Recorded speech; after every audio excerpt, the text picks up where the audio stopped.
Hello viewers, Lorenzo here, welcome back to KSP. Today we're not going to Mars, today we're actually not even in the real solar system. Well, that's a weird thing to say.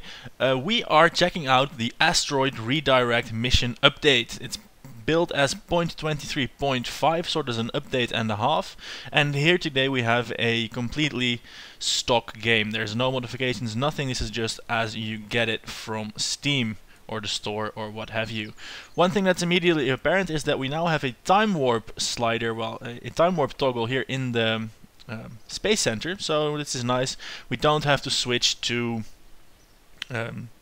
ships parked next to the launch pad anymore to warp time, so let's go ahead and see how that works, and well, we see it works completely fine. We like launching in the daytime, and with this we don't ever have to launch at night again, which is good. Second, of course, are a lot of new parts. Squad, the creator of KSP, has worked together with NASA, the actual one, to well, make this update. I've whipped together a quick asteroid redirector spacecraft, and I've tried to make it look somewhat feasible and realistic. So no millions of engines or zillions of stages. We have a lower stage with 2 side boosters and a core stack, pretty boilerplate with the new engines, and I've tried to make everything as sleek as possible, so 2 separatrons, parachutes on the boosters and the fuel lines, and only 2 struts. Then we have a second stage which is just a tank and a big singular engine, and then on top here we have a simple craft with a fuel tank, 2 nuclear engines, some RCS, and of course the new part, the claw that can be used to grab asteroids. So let's put this in orbit, and then we shall have a look at potential targets, asteroids to rendezvous with and to grab. And of course, depending on the projected course of that asteroid, it might be interesting to either divert them so they don't hit our dear planet, or to capture them, bring them in a low orbit and well, play with them there. Well, the launch is somewhat wobbly. That wasn't the case when I tested this rocket, but here we go, launching straight up. This is stock KSP, so there's no Ferrum aerospace, nothing like that. So we're going to launch straight up for a good decent while. I'm thinking 20-25 kilometers. I'm a little bit out of touch with the stock aerodynamics model. Basically, we want to launch up soon. We want to launch up as quickly as possible, to get out of the thick atmosphere, which has a disproportionate impact on rockets because it applies drag on all parts based on mass and not cross-section or actual exposed area. Also, of course, in the stock game there's no such thing as fairings, so you can't make your rocket look all sleek and pretty. So far so good. The new engines, they get a nice little color hue change appearance in their exhaust when when exceeding a certain altitude, or maybe it's speed. No, it's altitude, because our speed is not going up so fast. We are coming up on booster separation soon, and after that I will talk to you about things and stuff. First though, let's have a look at these boosters. I didn't actually test the eject system yet, and that appears to work fine. The parachutes do deploy a little bit prematurely, but well, there's no other way to delay that otherwise. So these boosters will parachute down safely to the launch pad, or so we hope at least. The speed is falling back a little bit. Usually you really don't want that, but in the stock aerodynamic game, high speeds at low altitudes are disproportionately bad, so it's somewhat better to err on the side of slowness than to err on the side of going too fast. At least that's what I think. Yeah, you can really see the small planet in effect here. We're only at 10 kilometers and you can already clearly see the curvature of the planet, and that means that in a little bit more, let's say another 10 kilometers, we're just going to basically wrench the ship around, go for a horizontal trajectory and boost into orbit, which is at a sedate pace of 2 kilometers per second. While I do that, let me talk to you a little bit about the channel, which is always nice to speak of things like news and progress. I've been making in the past few days a few rather short videos about different games, about Entropy and Hearthstone. I do invite you to check them out, where I take a look at different games and, well, talk to you about things and stuff, as I'm wont to do. I am going to continue making the KSP to Mars real solar system videos. However, it will be a short while before I actually do. First hurdle is going to be my actual moving to the Netherlands. That will happen in about 10 days time. Of course, in which time I won't be in the opportunity to make videos of video games. That should be self-evident, I think. Another thing is I have just ordered my new computer, and I'm very much looking forward to playing with that and recording my playing with that in the cleanliest, non-dirty way possible. I hope you all understand. Yeah, and that this has produced a curious effect, this purchasing of a new beastly computer, is that I really have lost patience with low frame rates, even with my old computer. So for the past, I think, 100 or so episodes of various KSP series, I've always soldiered through 7 to 10 FPS launches, and I don't really want to do that anymore because I'm looking at better things in the future. So I'm thinking I'm probably going to do one more KSP to Mars episode before I leave to, well, basically also say the same information, because not all of those viewers might check out this video. But I kind of want my new computer before I'm going on with that. I ordered a i5 4670K processor, so that should do a fair bit better than my old Phenom.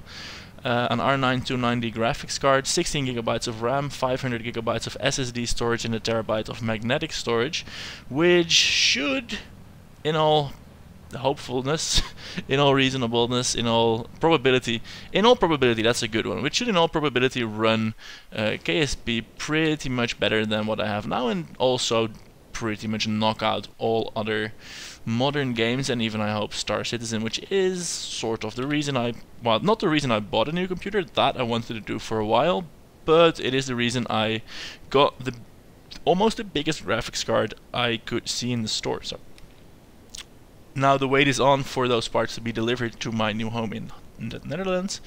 Then I'll build it, and then Glee can commence. And at the end of that story, we're almost in orbit already. This huge engine is powering our Kerbal crew of Bill and Jeb Kerbalkind. We haven't seen those names in a while. At something like 3.5 to 4 Gs up into orbit. Our trajectory, botched by regular rocket standards as it was pretty much perfect for Kerbal standards. We're just exiting the atmosphere as we're coming up on orbital speed. So let's cut the engine and have a look at the map view. Of course, since this is a non-modded install, we don't actually have things like Kerbal Engineer to tell us stuff like delta V, orbital parameters, and all those good things, but the stock Kerbal system is small enough that we shouldn't really need them. What I'm doing now is just time warping to Apoapс to actually establish orbit. Ooh, that sun is large. If you hark back to one of the last episodes of the KSP to Mars series, on the close passes of about 3 million kilometers with the Prometheus, the sun appeared a little bit larger than this, I think, but not by much. So we really are not anywhere near our own home real solar system. So let's punch it just a bit more for that final boost into orbit. And our asteroid guardian or captor 1 is standing by. And with that, let's move to the tracking station to see if it will actually be required, and if this update is going to live up to its name. It will be. These black screens I'm very much looking forward to being eliminated with a new SSD hard drive. Unfortunately, I don't have that luxury as of yet. So, tracking station, let's zoom out a little bit. And here we see a big, well, I could call it a cluster, a flock, a herd, a murder of asteroids. This one I selected to track before, and that's going into our sphere of influence for sure in about 100 days. In the options menu, there's now the option to track Kerbal style days, which are 6 hours long. So these 100 days are less than you might expect, maybe. So let's track a bunch of other asteroids as well.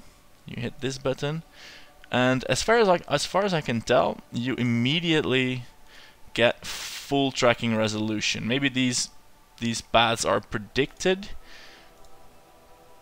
Maybe they will get refined over time, but as far as I can tell here, you get full info. And I think that this way, this is a a fudge factor on not having all the asteroids. So if I would choose to say not track them, they would eventually despawn again.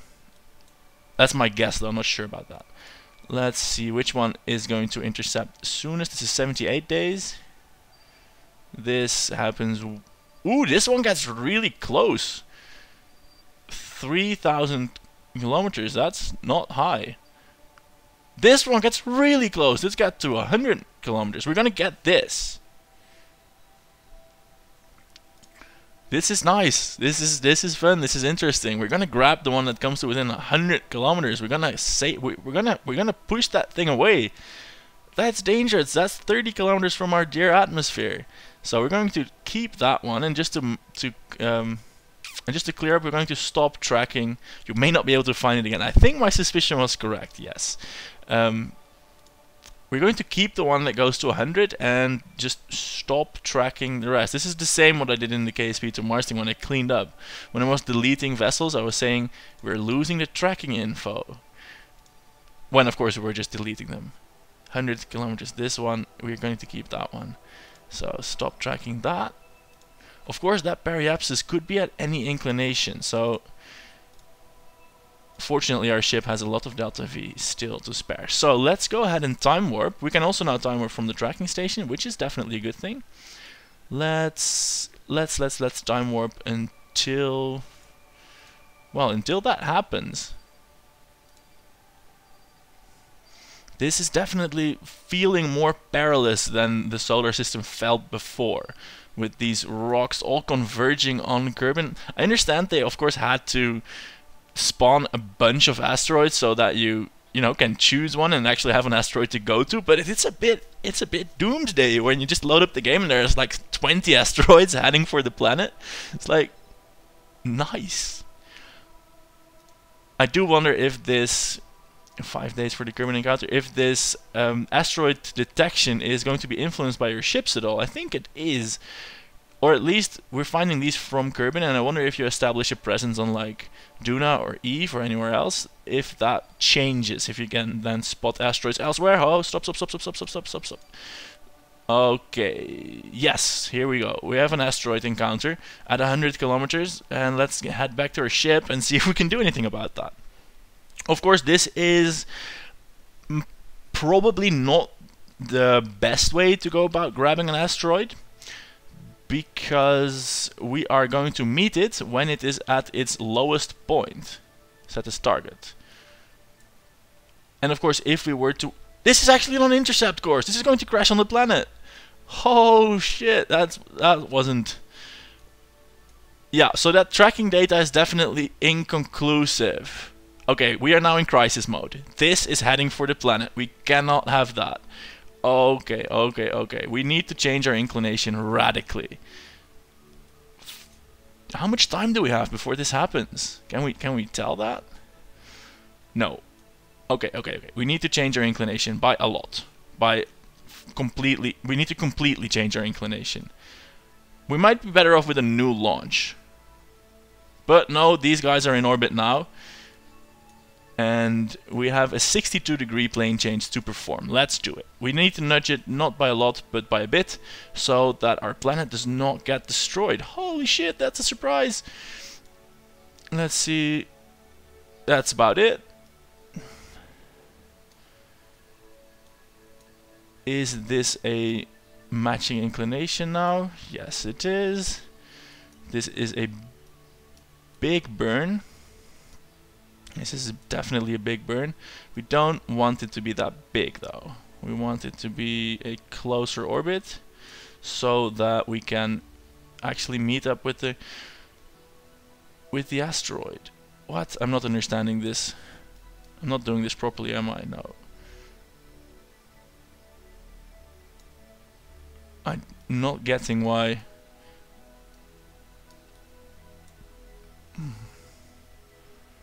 Alright, yeah, with such big inclination changes you need to like use both the pro and the retrograde and the radial markers a bit, because otherwise it gets confused. Anyway, I'm going to fine tune that and I'll check back when that is completed. See you in a few seconds. And a few seconds later, this maneuver node has been established. It's a 2.2 kilometers per second burn, which is ludicrous, as that's full orbital velocity just for a plane change. Fortunately, I think our craft can handle it, and we won't need to impart too much delta V on the asteroid to nudge it from its escape. Well, it's not an escape trajectory, from its impact trajectory. Although the important caveat there is that I have not in fact checked whether this is a large, a small, a medium size, or a humongous civilization killer impactor. So if it's really large, our puny rocket might not in fact be enough. So we shall see. I am hoping we have enough time. We are in a fairly low orbit, and we will still be after this burn. So I am hoping that we will be able to rendezvous with it before it crashes, and there will be some difficulty in doing so because, well, there's no orbital rendezvous in a traditional sense where you basically are both in a circular orbit around the planet and try to match that up. So I'm at this point actually not convinced I'm up to the task of doing it, but I'll try my best and we'll see where we end up. First things first though is this burn that's coming up now to completely alter the shape of this orbit. So let's do that first and then see about meeting up with the asteroid. So here we have our vector, and fortunately our upper stage is more than happy to accommodate us with that. And I'm thinking, it should probably have the required punch to complete this, and otherwise we have lots of delta V still in our nuclear stage. Actually, this is depleting really rapidly. This will not, in all probability, do it. But it will do half of it. We have 1200 meters per second to go. The boys are at 5G and the tanks are almost empty.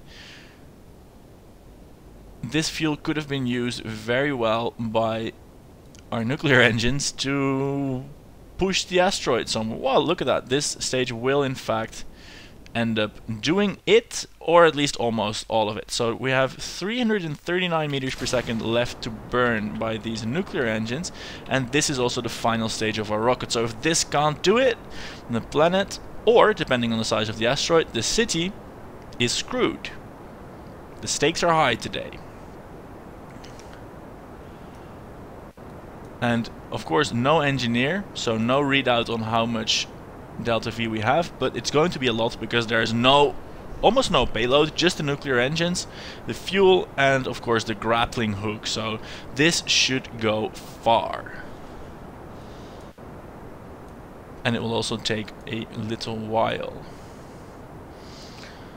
Now I was wondering whether I was actually orbiting the right direction to meet the asteroid, but that shouldn't matter, because when we get up to its altitude, it is basically just moving straight towards the planet. So we're going to have to cancel out our rotational velocity anyway to meet up with it, which makes it a moot point whether we are in a clock or counterclockwise orbit around the planet. So we have 80 more meters per second to burn, and then we shall have a look at the map view to determine how, when, if, and in what condition we shall meet up with our killer asteroid. Fortunately, we are a civilization that has space-based spaceships. Space-based spaceships, I can't even say it. Space-based spaceships are of course the best kind of spaceships to have. That's what I was trying to go for. Also, these maneuver nodes have extra buttons. What are they about? Let's have a look at that. We can... That's just deleting a shortcut for deleting the node. That's of course good. And if we look here, what's this? I don't know what this does.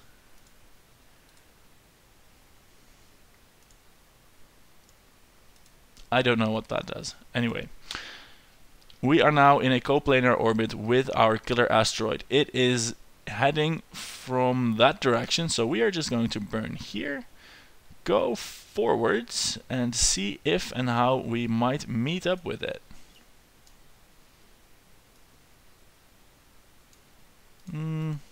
That's not looking good. If we do this, we're just shooting out of the system ourselves. That's of course not the point. Go on, let me reduce that. Ooh, not by that much. I wonder how well, if at all, the system will deal with, because we are strictly in a different orbit, in a clockwise, counterclockwise juxtaposition. Thank you very much. We are in that, and it seems as though the rendezvous system is not dealing with that very well. Or of course, we are not going to rendezvous, so I'm going to have to change this around a bit. I want to rendezvous with you, crazy asteroid. I have to, of course, make it so that we actually intersect that approaching leg of it. Like so, maybe.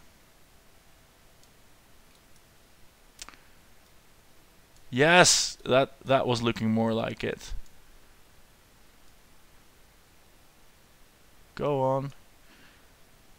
Target position. We need to aim for somewhere in the middle of here. So we're going to have to move that ever so slightly. Wow, that's finicky. Or I could go for this altitude anyway, and from there do a direct intercept, because at that altitude, 50,000 kilometers, that's cutting it awfully close. Everything will be moving rather slowly relative to one another, and we might be able to just straight burn for it. I feel that's a risky strategy though. I would like to set a ballistic trajectory that, well, gets us in the neighborhood at any rate. So let's have a look. How does this do?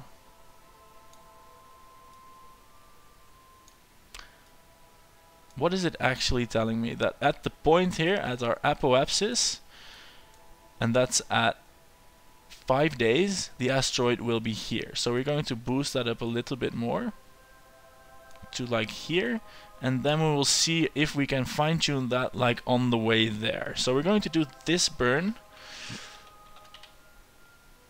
and hopefully then we shall be able to make that. The benefit, the bonus, the huge help of the Kerbal-sized solar system is that this burn is only 800 meters per second. So we should still have plenty of fuel left. So it's time warping forward to the point of that burn. And time warping is a dangerous thing to do because every second, every minute, there's an asteroid falling towards the planet, which makes the game, frankly, a lot more amazing. I'm a little bit worried about the possibility of just not tracking any asteroids, and I think even if it does hit the planet, nothing really happens. But it doesn't matter, there's an asteroid coming towards the planet, and we are on a mission to save it. We're going to save the planet, not the asteroid. And we are in the nice position now to set up science bases on the moon or anywhere else, and then crash an asteroid on the opposite side of the celestial body, do science and feel awesome. So that's all really good. This burn is going to take 3 minutes, which is still too long to make you stare at, so I'm going to cut that out. See you in 3 minutes. That's almost 3 minutes later, and we are coming up on the final phase of our burn, where we hopefully will, at some point, get an asteroid intercept. This is probably by far the worst way of catching an asteroid, like 1 second before it hits your home, but we're gonna go with it and try that regardless. Let's have a look. Let's push that up a little bit more. We're talking 5-6 days. The maneuver node has forsaken me, but we still have this target orbit to shoot for, so let's stop that. And we are headed, we're gaining altitude now. This is our baryapsis, so we are headed in this direction. So I'm going to throw a maneuver node down here, halfway there, and see if I can tweak that to, well, make that intercept happen. And to keep this video somewhat watchable and of a reasonable length, I'm going to cut that out and I will check back with you with the results. So, another few seconds later, and it took me in reality only about 5 minutes, so that went better than expected. This maneuver node of only 20.8 meters per second, so this burn was pretty good, pretty on target. And then we have an encounter of 800 kilometers separation. Now, were it a spaceship that was both in low Earth orbit, that would be horrible, but for an asteroid with the amount of delta V we probably have in this vessel, I deem that acceptable. I would gladly spend about 500 meters per second to get there and then to slow down again, and that would make our intercept time about 1600 seconds, which translates to about half an hour, which should be acceptable out there in deep space. Well, we can't really call it deep space, can we? That's an altitude of about 45,000 kilometers. Still, at that point, half an hour should still be decent. We're going to time warp forward about a day. That is 6 hours in the Kerbal verse. So let's go ahead and do that. Well, it's actually a day and 4 hours, which is almost 2 days. Wow, this is going to take some getting used to. This setting is optional for the 6 hour days. You can, in the options menu, keep the 24-hour days, which is of course our own time way. But the Kerbal hours, as you have probably guessed, correspond to the rotation of the planet, and the years are something like 430 days long. So then our intuitive metrics, that a day is 1 revolution of the planet and a year is 1 revolution of the planet around the sun, will hold up in the Kerbal verse. It's a matter of preference, it doesn't really affect anything, and in my opinion more options is always a good thing in those respects. So 10 more minutes until our fine-tune. Stop. 3 minutes overshot. I think that should not make too much of a difference. Nevertheless, I'm going to make a very, very careful burn. Going to remove the maneuver node and just throttle up the engines ever so slowly and see what happens if we actually get the maneuver node. I have RCS systems on board, so we could fine-tune our orbit without turning the ship around. Look, there it was, the rendezvous. I'm going to now energize the RCS and see if we can get that back. I hope we can get that back. It would be nice to get that encounter back to see at least where we're at. It is quite finicky rendezvousing with an asteroid, and that's probably also because what was I saying? Because we are in opposing orbits. If this was in the same orbit, then the system would probably be a little bit happier about it. So let's see if I can't. I'm not using the translate keys on the RCS to see if I can get this encounter to be anywhere closer to what the maneuver node said, which was 800 kilometers, and now we're at 2,000, which is a lot. But then again, from this point we are pretty much on its trajectory, so we can make a burn from there that will make everything better. So I'm going to time warp now to that point. Where is our ship? Here it is. It is not in any way, shape or form a lander, so let's change that classification. These things are important. The lander can it not change classification while time warping? No, it can't. So rename vessel. This is very much a ship, or you could cloak it as debris, but well, it's a ship. So time warping up to Apoapsis, throwing in a quick save just in case we overshoot on the warp, which in this case would have devastating consequences for all of Kerbal civilization. Look at that, there it's approaching our nemesis. Let's see what we can do with the maneuver node from this point actually. First things first, we are... Ooh, that went quickly. That escalated quickly. Let's put it that way. If we put our speed at 0, and if we do that here, at our apoapsis,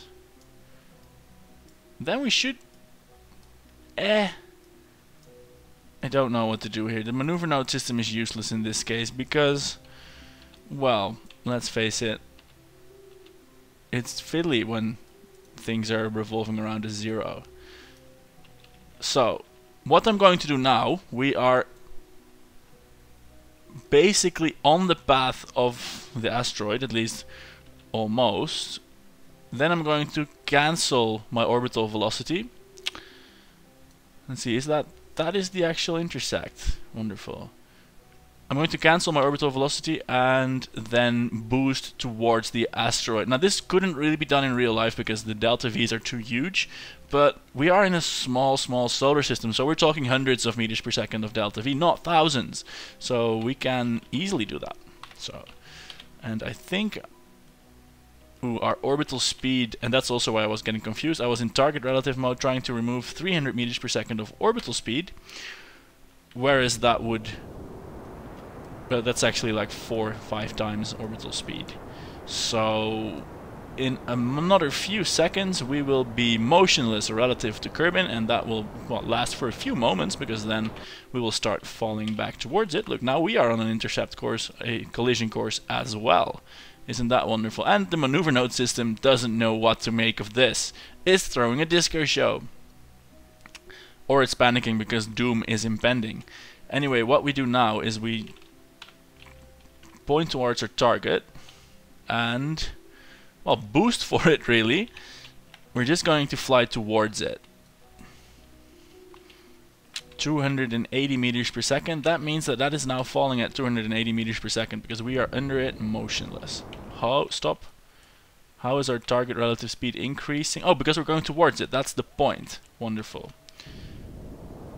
Yes, we are boosting towards this asteroid. And yeah, this maneuver node system does not know what to do with that. Let's make that a target relative speed of 500 meters per second and just ditch this whole maneuver node system and just see what happens once the trajectory, what happens when we time warp. I think that's a good way. And our target relative speed is now, of course, going to... Let's see, we are being slowed down by Earth, and this is being accelerated by Earth, by Kerbin. So our target relative speed should go down, but I'm guessing that that effect by itself is not going to be enough to bring us at a perfect similar... Well, it should be possible to put our apoapsis at such a point that we will be attracted back down towards the planet and then match... No, we couldn't ever match speeds that way. We couldn't be able to... We wouldn't be able to make our trajectory from a standstill over the planet in such a way that we would be able to automatically rendezvous with the asteroid, because this is already heading towards the planet and you could never overtake it that way. I think this is a good point to start zeroing out the relative velocity though, and we could probably burn straight for it. I have trouble guesstimating from this light show of angles what our relative position is going to be and what our separation is, but well, we don't have a choice really. We have to burn for it. First though, let's reduce our relative speed to about 100 meters per second, and let's see, I'm going to try some physical time warp. Before that, a quick save, because physical time warp is always a bit dangerous. So let's try ×4 acceleration.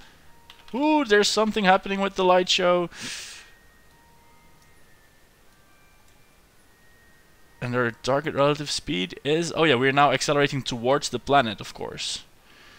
Our target relative speed is going down. How's our fuel doing? We're above half fuel, and we're probably going to need all of it.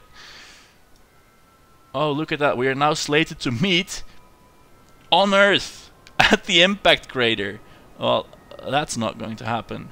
But I at least want to be falling at the same rate as the asteroid, because now we are still falling slower. And we need to be falling at the same rate or a little bit faster, and then we can turn sideways and boost towards it. I think that's a good plan. I think that's a good plan. We will probably make it. Sounds confident, doesn't it? Right, 20 meters per second difference. That does it for me. Now we're going to point towards this thing, fire up the engine once more, and let's see what the maneuver disco makes of that. And we are in a hurry, so I'm going to go for 200 meters per second approaching speed. Oh, look at that. It's like a submarine that does a torpedo. These lines are going to intersect at some point, and I hope that the system will manage to detect that point so I can cut the burn.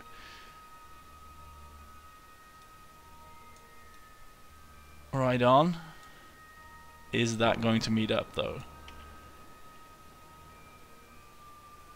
It should, because our attraction towards the planet will keep us on similar heights, and we're now just burning towards it. Did I hear an explosion? Don't think I did. It's there! It's 12 kilometers away! Oh, that was so much closer than I thought. I thought we were still several hundred kilometers away. Or thousands even. So, it's about time to turn around and brake. Oh dear, it's good that I didn't accelerate to 1 kilometer per second. What? This is so much more zoomed in than I thought. Wow. So, apparently I'm an asteroid rendezvous professional. Look at that. 7 kilometers. This means that we're actually almost there. 100 meters per second remaining. We can do, oh yeah, we can time warp a little bit through that approach. Can we see the planet below? Can we? We can probably, but I'm probably just too bad at locating that. Okay, 1,000 meters. That was probably too long of a wait. Yes, there's the planet. We're both headed towards it. Ooh, there's the asteroid. I hope I'm not actually on a collision course with the asteroid. That would be pretty horrible. But it looks as though we are going to meet up with that just fine. Wow, look at that. I made it. That was a lot easier than I thought. Hello, asteroid XFD330. You were trying to take out a city today, were you not? Then we are going to stop you. Switch around. For once it's nice to rendezvous and sort of dock with a target where it doesn't matter if your nuclear exhaust burns it a little bit. We harbor no particular feelings of fondness toward asteroid XFD330, so we don't mind if it gets melted just a bit. 300 meters away, and I think it would be beneficial to attach our rocket on the right side. I don't particularly relish the thought of swiveling the whole ship with the asteroid attached. That would probably tax the RCS system quite extremely. So we want to push this in a normal or anti-normal way so that it doesn't in fact hit the planet. So we're going to have to do some thinking or just looking around. Where was that planet again? First though, let's approach this asteroid. And what a beauty it is. And then we're going to take one of our Kerbals out on an EVA to study it up close, I suppose. Yeah, let's do that. So we are now at a... This is a big rock! I hope our engines can do it. I was going to say it's a small rock, but then we got a little bit closer and it looked a little bit bigger. So, Jebediah, who other than Jebediah would go over to an asteroid? Right.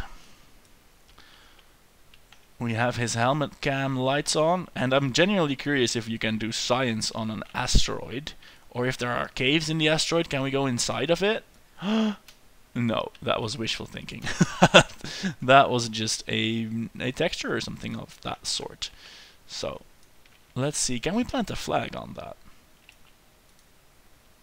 Target center of mass? Oh. I don't know why you would do that, but it probably has a function. Take a sample. Ah, damn it! It doesn't tell me because we are in sandbox mode. It doesn't reward me for the science. Rename asteroid. Oh, I think asteroid XFD330 is a good name for this one.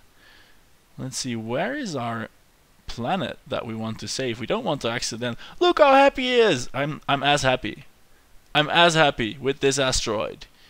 Even though it's going to obliterate civilization. Jebediah and Bill have never had so much power. Sure, they always commanded massive stacks of explosives, but now, through the sheer power of inaction, they can allow a city to be destroyed.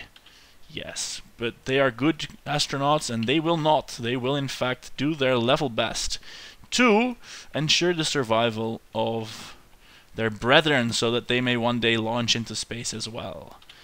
So let's get on board let's find our planet, which I have lost. It could be obscured by the asteroid. That's actually a reasonable thing because, well, it is headed for it. So I'm going to fly around it.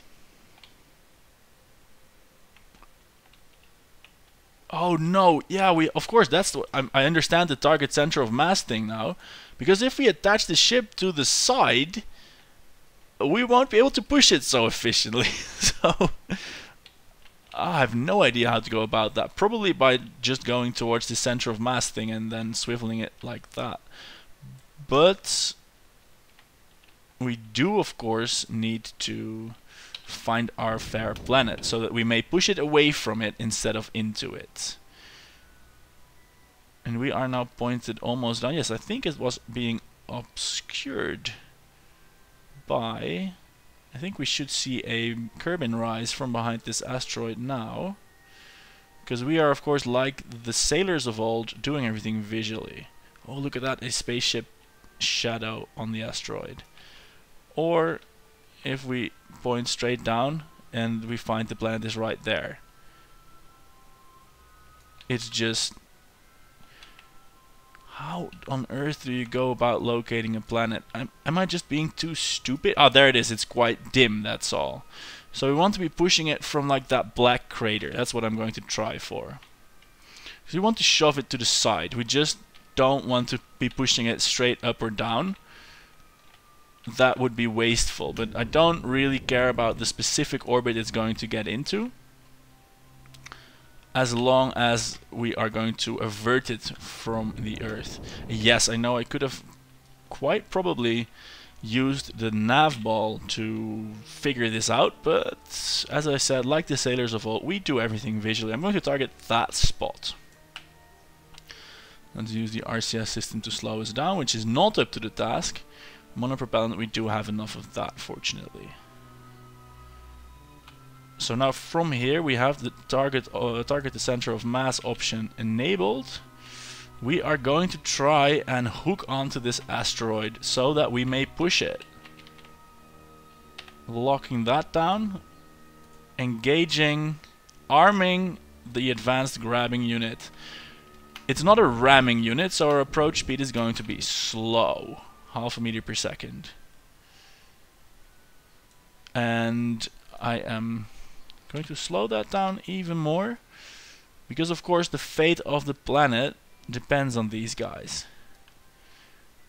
We are approaching the asteroid, and we want to get that in the right in the center of mass, because I can imagine that this feature might not have been included in the first builds, and it probably was quite hilarious when the asteroids would always spin completely out of control. I had not thought of that myself, and it is of course a rather important feature that you plug in your ship along the center of mass in the axis you want to move it.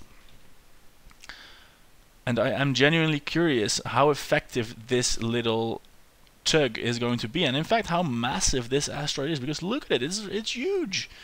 It will mass a lot, and we are already quite close to the planet, so survival of the Kerbal race is absolutely not guaranteed. We are going into a very unfortunate depression here that might mean the destruction of the ship. Oh, this does look like we are attached, and the camera shifts to the center of mass. Well, I could say of the combined ship, but well, that's just the center of mass of the asteroid. So, here we go. Historic moment. Let's fire up the engines and see if we can move this. Let's have our orbital speed here. Our speed over the surface is the largest, so that we should probably be able to find a deflection in that. I'm going to engage the the stability system, but I don't think it will be able to keep this asteroid under control, and we are in fact starting to tumble it. And with this absolute minimum of planning, let's see if we can move this asteroid out of harm's way, or are we in fact moving it more into harm's way. I'm going to stop thrusting because we induced a rotation to the asteroid. Look at that. We did not in fact harpoon the center of mass accurately enough. You can see here on the nav ball we are slightly offset from it.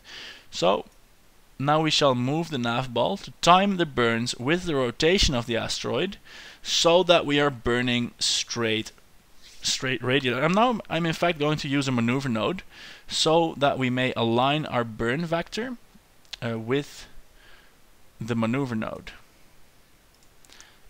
No, it's not letting me place a node anymore. The disco show has soured on us. And we are going to burn this almost completely. We're going to burn this north or south, and I'm going to elect south just because I have to choose a direction. I'm just realizing I could use the non-physical time warp to arrest this rotation, but that would hardly be realistic, would it? And with a regular spaceship, I don't mind using that cheat, because it is a cheat, so much, because it's basically just a shortcut into pressing buttons for shorter. But here it's quite an integral part of moving an asteroid, is to do it properly and hit the center of mass. So I'm going to fire up the engines now, which will of course make more rotation, but will also move it in the correct direction. I'm thinking 10 degrees above and below the horizon will count as being deflected. This is not doing a lot. We might have to re-grab the asteroid so that we're not offset so much. Because I think because of this deflection we are offset a bit. Now that it's rotating though, it's going to be really hard to detach and reattach. So I'm not sure I can actually do that. That is a problem.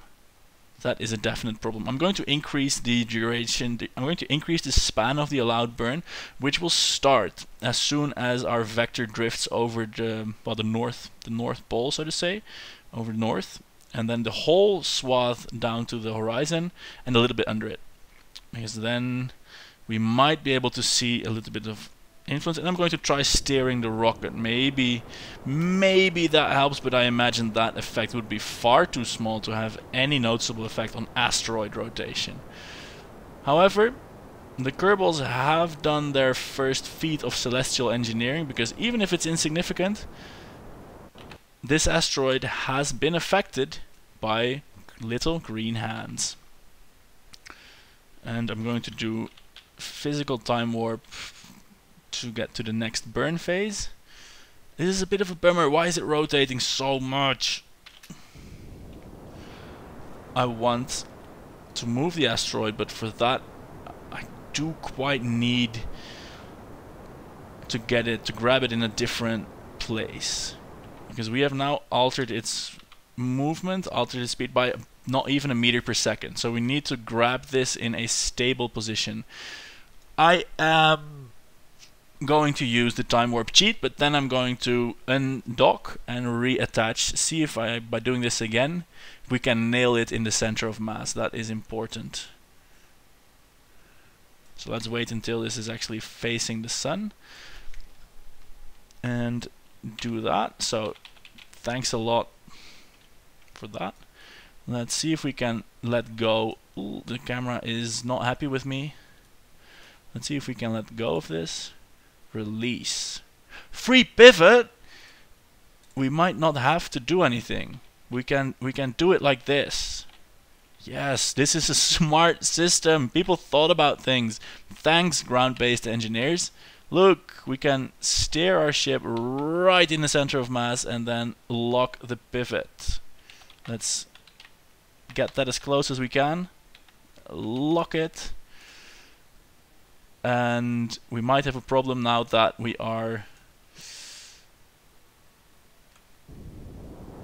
Yeah, this is not rotating anymore, but it's now pointing in the wrong direction. So we need to release the pivot, free the pivot, get here, rotate this asteroid by just a bit, stop that, swing the ship around to this point of the center of mass so that we can arrest that rotation later. Oh dear, I wonder how strong this pivot is. I hope it's really, really strong. because otherwise we are definitely going to have a problem. So lock the pivot for now, do physical time warp. Now the asteroid is rotating, and when that is on a nice vector we can stop that rotation by releasing the pivot, pushing it back, and then we can fire up the rocket engines for a burn sideways that will hopefully deflect this asteroid. Yes. This is fun. This is really good. It's a nice update. We have celestial bodies to play with, and play with it we shall. We might need an indicator for rotational speed, because these are low speeds that we're dealing with, and I'm going to try and arrest that movement now by, of course, first releasing the pivot if I can find that. Free the pivot, get the ship on this side of the center of mass, lock it, and I can do it with SAS, but I want to do it with the pivot. Fire the engines here. Does that look like it's not rotating anymore? I think it does. Well, it's still rotating, but a lot less than it was, and we can now quickly get the ship aligned with the center of mass. Yeah, almost. Lock the pivot. Fire up the engine. It's not quite aligned, but almost. And now we can start pushing this asteroid. Now we can start hauling rock. And now we can see that the trajectory is changing. Look here at the top of the screen. This line is moving. This line is moving, and hopefully that will move it out of the way. We are still moving a little bit. Let's see if I can release the pivot and then steer it while going. That pivot is really strong. That's good. So we want to get back that way. Good asteroid. Good asteroid. I'm hurting asteroids now. We want to get back that way. And now we want to stop going that way. Stop, stop, stop, stop, stop, stop, stop, stop, stop. This rotation is too fast. Stop. Stop it. Stop it. Good asteroid, good asteroid. Aiming closer to the center of mass again. Now get back to the horizon. I feel like a cowboy that's riding an asteroid, and that is definitely a good feeling. Go on. Are we clear of the planet yet? Not yet. Oh no, no, no, no, no, no, no, no, no. Stop it! Never look at the map view while you're riding an asteroid. Never do it. Never once do it. Stop it. Throttling down because we have almost got it right on the money. And now I'm going to... What I could do now... I don't have to steer it in this direction. I just realized I don't have to push for south or north. I can do anything. I can do anything. And I'm going to stop thrusting now. And I am just going to... Well, it turns out that was actually the best way to go. No, it's not. I need to burn... What? I think that was yeah, I was pretty close to... I wish I could have a maneuver node to re-establish the direction of burning. I want to go outwards. Oh, and my orbital mechanic intuition is failing me hard at this point. That means radially. Yeah, that's fine. I was doing... Yeah, south was fine. So we're going to wait for one revolution of the asteroid, and then we shall stop its rotation once again and empty our entire rocket into it. So far I've not seen a huge deflection in course, so we might still be in huge trouble down on the planet, but we shall see how that turns out. So let's fire up the engine again, but very close to the center of mass. That will gradually slow the rotation if all goes well. Ooh, that slows it a little bit. too fast for my liking. I'm going to do now what I'm trying to do here. Look at the nav ball. I'm using the vector indicator for the ship, and I'm using that close to the center of mass indicator for the asteroid to steer it. Go back, go back. I want to have you on the 180-degree line. Good asteroid. Good asteroid. Come on, go back. Move back that way. Or actually, this is fine. No, no, no, no, no, don't move back too far. Stop moving now. Stop moving now. Stop moving now. Stop moving. Stop rotating, start moving. Okay, this is great. Stop moving. My eyes are watering from staring at this nav ball. Stop moving. This is good. This is the right direction. Go on. Our orbital speed, is that changing at all? Yes, it is. It is, ever so slightly. Go on. Get back to the horizon, you big rock. Fuel is starting to run out. Not quite yet, but definitely starting to run out. Go on, asteroid. Let's have a look at the map. We are not quite out of the woods yet, but it's getting there. We are definitely going to impact in a different nation now, which is not ours. So even if things go wrong, they will still go wrong for someone else. Yes. Go on, go on. This is going to be a really long video. I think it's always hard to gauge that whilst recording, but it's a new update, so I think we can deal with that. And if for any reason you're not capable of playing with this, you can enjoy vicariously through me. Yeah. Go on, get into that orbit. And then of course, oh shit, I'm losing the asteroid. Never look at the map view while riding an asteroid. Don't do it. Don't do it. Go on, asteroid. Stop heading that way, please. Stop heading that way. Go on, head back. Back towards the 180 marker. Do it. Very good. That camera shift indicates a probable attaining of orbit instead of impact. Let's see if we can stop its rotation and then see how true that was. Yes, we have a periapsis that's outside of the atmosphere. Yes, we saved the planet. We did it. Yeah, we can now just shut off the engine. Wonderful. Not the smoothest asteroid redirection ever, but an asteroid redirection nonetheless. And we are going to go for the icing on the cake and see if we can get that asteroid into a stable orbit, and of course get a quick save so that if we botch up the time warping, not all is lost. If we can get an asteroid in a stable Kerbal orbit for study and glee and our assertion of total dominance over the skies. Possibly one of the most important aspects. So let's have a gander at riding the asteroid once more. Of course, taking care not to accidentally nudge it onto the planet. And where is our planet? It should be larger now. Ooh, there it is. And our spaceship has grown. Isn't that wonderful?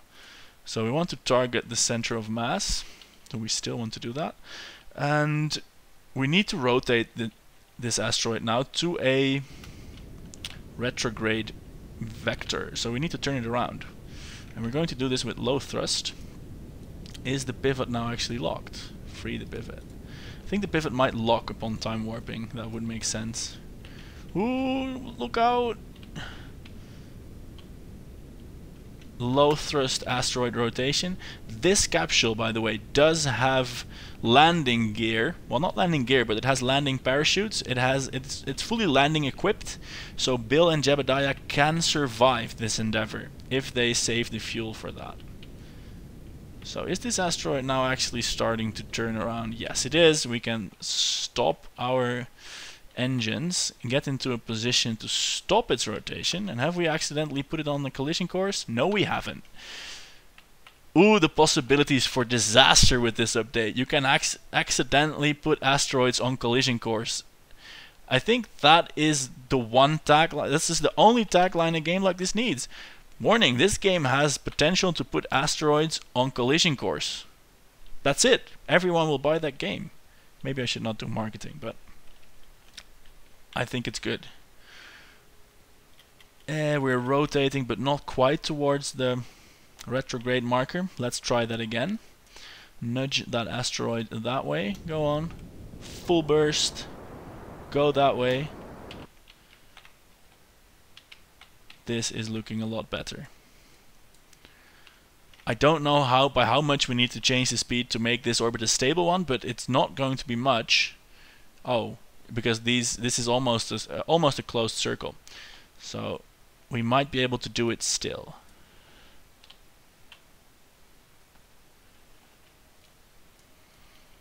Gee, redirecting an asteroid is not simple. Okay, so let's try and arrest this rotation. Has that done it already? It has. So I'm going to once again cowboy this asteroid. Full thrust. Full thrust. Centering that on the center of mass of the asteroid. And we are breaking that into orbit. We have a stable orbit already. Wow, that was easy. That was a lot easier than expected. So we now have a wonderful asteroid that's on an orbit of 68,000 kilometers by 122, and with that our brothers Bill and Jebediah can in fact detach from it. Let's do that. Release them from their burden, and they can now feel free to go home.